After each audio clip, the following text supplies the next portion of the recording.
जीतने के वास्ते मशाल तो जलाई है, जीतने के वास्ते मशाल तो जलाई है। जनता ने उठाएंगे, जनता ने उठाया है तो धूल भी चटाएंगे, जनता ने उठाया है तो धूल भी चटाएंगे। लड़ना है बहनों ये तो लंबी लड़ाई है, लड़ना है बहनों ये तो लंबी लड़ाई है। जीतने के वास्ते मशाल तो जलाई है, जीतने के वास्ते मशाल तो जलाई है।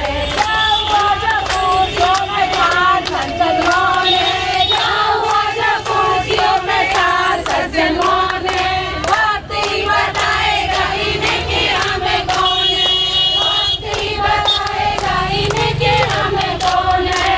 लड़ना है बहनों ये तो मशाल तो जलाई है, जीतने के वास्ते मशाल तो जलाई है। भारत माता की जय, भारत माता की जय। इनकलाब जिंदाबाद, जिंदाबाद जिंदाबाद, इनकलाब जिंदाबाद, जिंदाबाद जिंदाबाद। आवाज ताजरी होश में। मैं सरताज आलम, खबर 7 से। हम लोग हैं उत्तराखंड के हल्द्वानी में। गर्भवती महिलाएं अपने पहले दिन से जो सबसे ज़्यादा मदद की तरफ जिस तरफ आंख उठाती हैं वो आशा वर्कर हैं। उत्तराखंड में आशा वर्कर कल से कार्य बहिष्कार पर हैं। पूरे उत्तराखंड के अंदर 13,000 आशा वर्कर अपनी मांगों को लेकर लंबित हैं। उनकी मांगे कोई बहुत मुश्किल नहीं है और ऐसी भी नहीं है कि जिनको सरकार सुन न सके। मेहनत करके मजदूरी पाना हर मजदूर का हक होता है। प्रोत्साहन राशि कुल 2,000 रुपये इनको मिलती है। अन्य राज्यों में कहीं 10,000, कहीं 15,000 तो कहीं 18,000 रुपये तक वेतन दिया जाता है। इनकी मांगे राज्य कर्मचारी घोषित करना, बीमा करना, इस तरह की हैं। आइए जानते हैं इन 13,000 लोगों का क्या मामला है। ये खबर हम आपको हल्द्वानी से दिखाते हैं। भीख मांगते, हम अपना अधिकार मांगे, किसी से भीख मांगते, हम अपना अधिकार मांगते। देना होगा, देना होगा, मासिक वेतन देना होगा। हमको राज्य कर्मचारी घोषित करो, घोषित करो, घोषित करो। हमको मासिक भत्ता दे न सके जो, वो सरकार निकम्मी है, वो सरकार निकम्मी है, वो सरकार बदलनी हो। अभी चली अंगड़ाई है, बोल दी बहना हल्ला बोल, हल्ला बोल, हल्ला बोल, बोल दी बहने भीख मांगते, हम अपना अधिकार मांगे, किसी से भीख मांगते, हम अपना अधिकार मांगे। देना होगा, देना होगा, मासिक वेतन देना होगा। हमको राज्य कर्मचारी घोषित करो, घोषित करो, घोषित करो। हमको आशा शोषण बंद करो, आशा शोषण बंद करो, आशा शोषण बंद करो। बोल दी बहना हल्ला बोल, हल्ला बोल। आवाज दो, आवाज दो। मासिक वेतन दे न सके जो, वो सरकार निकम्मी है, मासिक वेतन दे न सके जो, वो सरकार निकम्मी है, जो सरकार निकम्मी है, वो सरकार बदलनी है, जो सरकार निकम्मी है, वो सरकार निकम्मी है, मासिक वेतन दे। कमला पुरीवाल, उत्तराखंड आशा वर्कर संघ की प्रदेश अध्यक्ष हूँ। हमारे पूरे प्रदेश में कार्य बहिष्कार चला है 2 तारीख से। तो हमारी मुख्य मांग है इसमें जो थी सरकार से, हमें एक मासिक वेतन दिया जाए। मासिक वेतन हमें अभी तक कुछ नहीं दिया जा रहा है और 2,000 रुपये प्रोत्साहन राशि हमें दी जा रही है। वो भी 2 साल हुए हैं कि प्रोत्साहन राशि जो हमें दी जा रही है और 1,550 रुपये जो दिया जाता है अलग अलग काम का दिया जाता है। इसमें इतना बहुत ज़्यादा तो हमारे लिए है नहीं आशाओं के लिए। और जबकि एक मंत्री कहीं पर चाय पीने बैठता तो 2,000 की चाय वो एक टाइम में पी जाता है। क्या आशाओं के लिए इतना सा पैसा बहुत ज़्यादा लग रहा है सरकार को? अपनी बड़ी बड़ी गाड़ियों में घूमते हैं, इतनी गाड़ियों का खर्चा कर रहे हैं, इधर जा रहे हैं उधर जा रहे हैं, इनका DA फ्री होता है। इनका मुख्य मांगे क्या हैं आपकी? हमारी मुख्य मांगे जो है, हमारी मुख्य मांगे हमें 21,000 मासिक वेतन दिया जाए और हमें सरकारी कर्मचारी का दर्जा दिया जाए। अगर जब तक ये मांगे हमारी पूरी नहीं होती तो आंगनबाड़ी की तरफ फिर से मानदेय हमारा भी किया जाए और हमारा 10,000 कोविड भत्ता दिया जाए हर मासिक तरीके से और 50 लाख का स्वास्थ्य बीमा किया। मामला ये है कि हम 13,000 बहनें हैं जो पूरे प्रदेश में हम सब कार्य बहिष्कार में हमारे साथ भेदभाव होता है। हमसे एक बंधुआ मजदूरी की तरह काम लिया जाता है। जितना हमसे काम लिया जाता है उसके हमें बिल्कुल दाम बिल्कुल शून्य मिलते हैं और हमारा ये बहिष्कार तब तक बरकरार रहेगा जब तक सरकार हमारी बात ना सुने। और जैसे अब देखो हम हड़ताल में हम अनिश्चित आपातकालीन हड़ताल में बैठ गए हैं कल से। इससे गर्भवतियों को कितनी मतलब असुविधाओं का सामना करना पड़ रहा है। और हम यही चाहते हैं कि सरकार हमारी बात सुने और हमें समझे। और हमारी ये मांगे कोई पुरानी नहीं है, 15 साल से हम लोग लड़ाई लड़ रहे हैं। जिस समय कोविड में डॉक्टर तक बाहर नहीं निकल रहे थे और हम लोगों ने बिना सुरक्षा उपकरणों के अपने फील्ड में जा कर के काम करा है। और जितना काम हमें दिया जाता है, कोई भी सर्वे होता है, हमें सारा सर्वे हमारे सिर में ही लाद दिया जाता है। एक गर्भवती को हम शुरू से लेके 9 महीने तक पूरी सेवा देते हैं, तब जाके सरकार हमें 400 रुपये देती है। क्या मजदूर एक दिन की मजदूरी 500 रुपये लेता है? क्या हमारी ऐसी हालत हो गई कि हमें 9 महीने के 400 रुपये दिए जाए?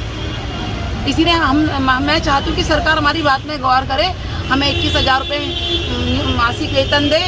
जितनी हमारी बहनें इस समय ड्यूटी में, सबका 50 लाख का बीमा हो, हमें राज्य कर्मचारी घोषित करे। और अगर जो तब तक हमें वरना हमें आंगनबाड़ी के बराबर फिक्स मानदेय करे। अगर तो इसका जवाब सरकार को 2022 में बहुत अच्छे से मिल जाएगा। मामला ये है, आज तक आपको हमारा कोई मासिक वेतन है, प्रोत्साहन राशि दी जाती है 2,000 रुपये, और बाकी कोई हमारा काम का कोई मतलब टाइम नहीं है। जैसे लोग 8 घंटे की ड्यूटी करके उनको सैलरी मिलती है, जो भी हमको 24 घंटे की ड्यूटी करते हैं और कोई मानदेय नहीं है 24 घंटे की ड्यूटी करने के बाद। अगर रात को 12 बजे फ़ोन आता है तब भी हमें उठ के आना होता है, 2 बजे आता है तब भी उठ के आना होता है। मेरे को अभी कार्ड मुझे में तो एक्सीडेंट हो गया, आज मैं मर जाती 50। मेरे बच्चों को क्या होता, मेरे बच्चे तो अनाथ हो जाते। इन मरीजों की सेवा करते करते सरकार हमारी मेहनत पे कोई गौर नहीं दे रही है, किसी प्रकार का नहीं। मेरे दोनों पैरों में अभी पट्टी बंद है, मैं दिखा भी नहीं सकती क्योंकि घुटने में चोट लगी। मैं आपको क्या दिखाऊं, एक्सीडेंट हुआ हुआ मेरा, ये हाथ में चोट लगी हुई है, देखिए मेरी।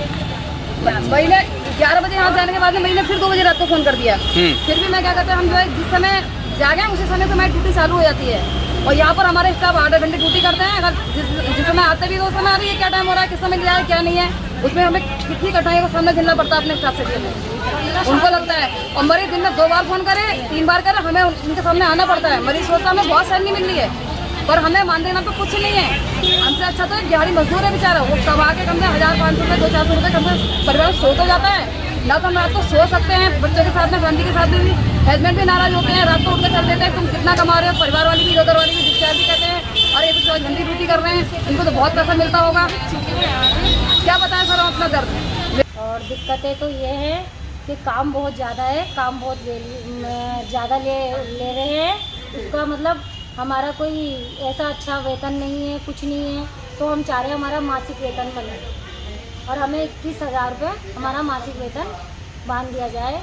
और जितना ये सर्वे करना, और ये जो मेरी पहली बहनें हैं, मैं तो चलो आज की हूँ, मैं 2020 में मैंने ज्वाइन किया है इसमें आशा में। मुझे भी पता चला है इसमें आके, मैं भी पहले कभी गर्भवती थी, मैं भी सोचती थी क्या करती है आशा, कुछ नहीं, ये वो। आज पता चला है आशा क्या करती है। आशा के लिए जितना काम है ना उसके हिसाब से उसका कुछ वेतन प्रोत्साहन कुछ नहीं है। तो मैं चाहती हूँ सरकार को, वो सरकार जो सो रही है वो जागे, वो हमारा मासिक वेतन बनाए मंथली। और हमें ये टूट फूट का छोटा मोटा 1550 का और तो 2,000 रुपये ये प्रोत्साहन राशि है, ये कुछ नहीं, हमारा एक मासिक वेतन बना दिया जाए और सरकारी कर्मचारी का दर्जा दिया जाए। ये जो मेरी बहनें हैं पहले से 15 सालों से इसमें काम कर रही हैं, 15 सालों से। उनके घुटनों के पैरों में उनके घुटने भी खराब हो गए हैं चलते चलते। ओखल खाना से 2,000 रुपये का किराया लगाकर यहाँ के मरीज को दिखाती है। क्या 2,000 रुपये का उसका किराया अगर वो खर्च करेगी तो वो आगे क्या कमाएगी, क्या अपने बच्चों को खिलाएगी। तो इसलिए जो मैं चाह रही हूँ, जो हमारी सरकार है, कुंभकर्णी सरकार कहना चाह रही हूँ मैं, जो सोती हुई सरकार है वो जागे। और नहीं तो फिर अगर हम जाग गए तो फिर कुछ नहीं होने वाला। तो इसलिए हम चाह रहे हैं कि हमारी सरकार को जो है जागना होगा और हमारी आवाज़ उठानी होगी और हमारा जो है मासिक वेतन बनाना होगा।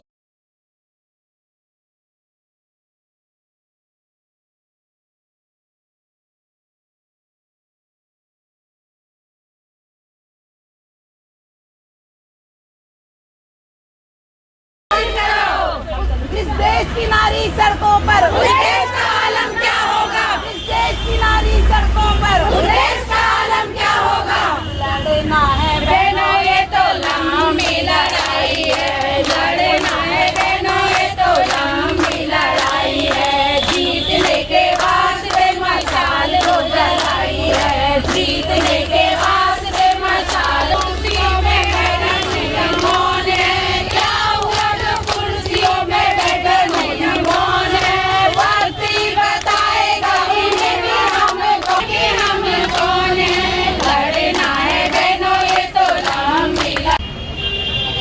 आशा वर्करों की सरकार से एक ही मांग है, काम के बदले पैसा। एक गर्भवती महिला 9 माह तक वो दर्द को सहती है, और उस दर्द को सहने में अगर सबसे ज़्यादा चिकित्सकों के बाद कोई मददगार होता है तो ये आशाएं होती हैं, और उनका साथ देने के बदले इनको सिर्फ 400 रुपये मिलते हैं। तकरीबन 2000 रुपये इनको प्रोत्साहन राशि के रूप में इनको दिया जाता है। इनकी सीधी सी मांगे जो आप सुन रहे थे वो सरकार तक पहुंचाने का हम लोगों का दायित्व और फर्ज बन जाता है। महिलाएं यहाँ तक चेतावनी दे रही हैं कि अगर हमारी मांगों पर ध्यान नहीं दिया गया तो सन 2022 में जो चुनाव है उसको उसका बदल दे दिया जाएगा। इन्होंने गीत भी गाया जो आप समझ रहे थे, वो इनकलाबी गीत है। तो साथियों, हम ये आपको कार्य बहिष्कार की खबर आप तक पहुंचा रहे थे। हम कोशिश करेंगे जब तक ये धरना प्रदर्शन चलेगा तब तक आशाओं वर्कर की जो मांगे हैं वो सरकार और जनता तक हम पहुंचाने का काम करें।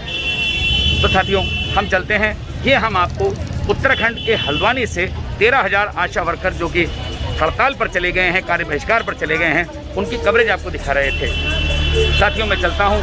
आप हमारे खबर 7 के YouTube चैनल और खबर 7 लाइव के Facebook पेज को आप लाइक करना ना भूलें, शेयर ज़रूर करें और कमेंट कर अपनी प्रतिक्रिया ज़रूर दें। साथियों, मैं चलता हूँ। मैं आपका दोस्त, आपका भाई, मैं सरताज आलम, खबर 7 हल्द्वानी।